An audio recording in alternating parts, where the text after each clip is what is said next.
विकलांग विधवा बहू की शादी। ममता: माँ, मुझे जल्दी उठने की आदत है। मैंने नाश्ता बना दिया है। आप सब लोग नाश्ता कर तैयार। रमा हैरान थी कि एक पैर खराब होते हुए भी सुबह उठकर नाश्ता भी बना दिया। इसी तरह ममता ने थोड़ी ही दिनों में सारी जिम्मेदारी अपने ऊपर ले ली। ममता से सभी बहुत खुश थे। रीमा: बबलू तेरी बीवी लाखों में नहीं करोड़ों में एक है। मैं तो डरती थी कि कहीं ऐसा ना हो कि एक दिव्यांग लड़की से शादी करके कहीं मेरे बेटी की ज़िंदगी खराब ना हो जाए। बबलू: माँ, तेरा फैसला कभी गलत नहीं हो सकता। आपसे एक बात कह रहा हूँ कि अगर मुझे कुछ हो जाए तो ममता को अपनी बेटी की तरह रखना। रीमा: चल पागल, ऐसे नहीं बोलते। वो अभी भी मेरी बेटी ही है। और अगले ही दिन उसकी खुशियाँ को जैसे किसी की नज़र लग गई। बबलू की फैक्ट्री में जहरीले गैस लीक होने के कई लोगों की मौत हो गई, जिनमें बबलू भी शामिल था। जब ये खबर बबलू के घर पहुंची, तब घर में हाहाकार मच गई। लेकिन ममता तो जैसे पत्थर सी हो गई। वह खामोश थी। उसकी आंखों में आंसू नहीं थे। वह बबलू को यूं ही फटी आंखों से देखती रही। कुछ औरतों ने उसे हिलाते हुए कहा, बहू रो ले, देख बबलू को मर गया है और रोएगी नहीं तो पागल हो जाएगी। तू विधवा हो गई है। विधवा। इस तरह की बातें सोचकर ममता चिल्लाने रोने लगी। ममता रोते हुए बोली, उठो बबलू, आंखें खोलो। मैं अकेले किसके सहारे जीऊँगी। अभी तो मैंने तुम्हारे साथ कुछ ही दिन गुजारे थे, फिर मुझे अकेले छोड़कर क्यों चले गए। बबलू का अंतिम संस्कार हो गया और ममता के अरमानों का भी। रीमा: अरे ये क्या बहू, सफ़ेद साड़ी क्यों पहनी तुमने। ममता: माँ, सबने मुझे कहा कि मेरे जीवन में सब रंग बबलू के साथ ही चले गए। अब मुझे सफ़ेद साड़ी ही पहननी है। रीमा: नहीं बेटी, तुम हमारी दुख को और मत बढ़ाओ। आज से तुम कभी भी सफ़ेद कपड़े नहीं पहनोगी।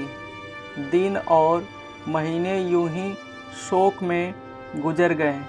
मीरा और रघु ममता को लेके आए। मीरा: मेरी बेटी का जीवन तबाह हो गया। पूरी दुनिया अकेले कैसे काटेगी, इसलिए हम उसे अपने साथ ले जाना चाहते हैं। रीमा: देखिए समधन जी, ममता कहीं नहीं जाएगी। आप उसकी शादी करके कर्तव्य मुक्त हो चुकी हैं, लेकिन अब हमारी भी कुछ कर्तव्य है। हमारी बहू हमारी बेटी बनकर हमारे पास ही रहेगी।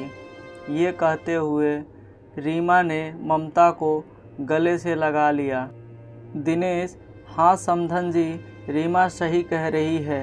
हम ममता को आगे बढ़ाएंगे और किसी लायक बनाएंगे। आप चिंता मत करना। हम अपनी ममता को पलकों पर बिठाकर रखेंगे।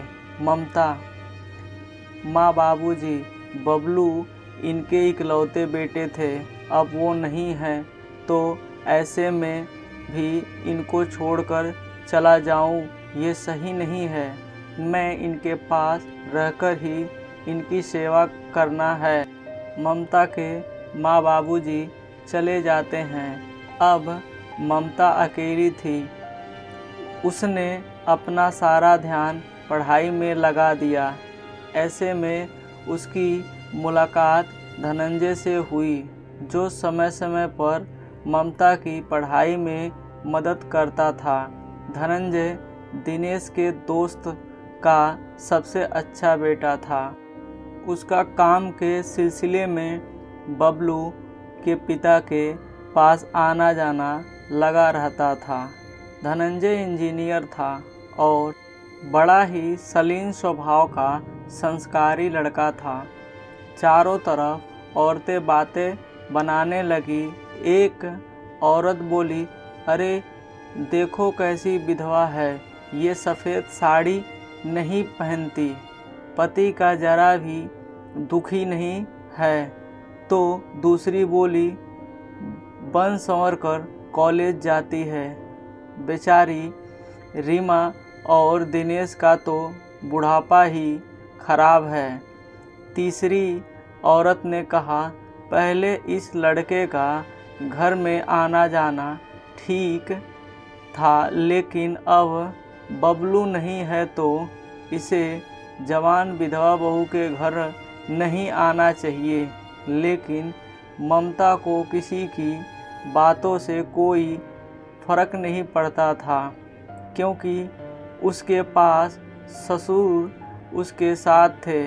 रीमा जब इतनी अच्छी बहू के लिए लोगों को ये ताने सुनती तो वह तड़प उठती थी, रोने लगती थी।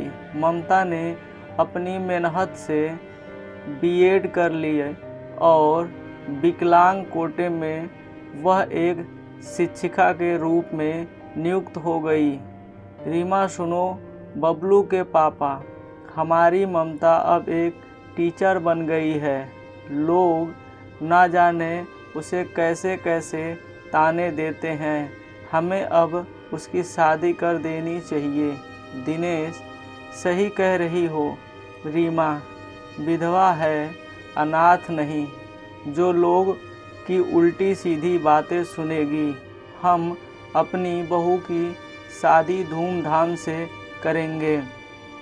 दिनेश ने जब अपनी बहू की रिश्ते की बात जब कुछ लोगों से की, तब लोग कहते, अरे दिनेश तू पागल तो नहीं हो गया, विधवा बहू की शादी करना चाहता है तू?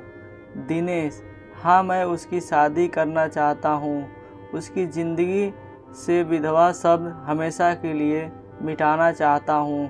तभी धनंजय ने आकर कहा, धनंजय अंकल, अगर आप ममता के काबिल समझते हैं तो मैं आपके बहू के शादी करने के लिए तैयार हूँ।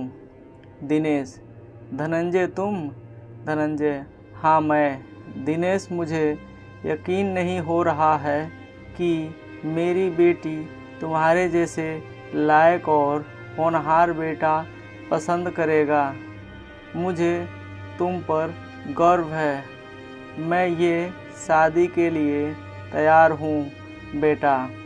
तभी दिनेश घर आकर ममता से कहता है, ममता बेटी, तुम जानती हो मैंने हमेशा तुम्हें अपनी बेटी से बढ़कर माना है। मैं चाहता हूँ कि तुम्हारी ज़िंदगी की अधूरी सपनों को पूरा करूँ। मैं तुम्हारी शादी धनंजय से करना चाहता हूँ। तुम्हें कोई एतराज़ तो नहीं?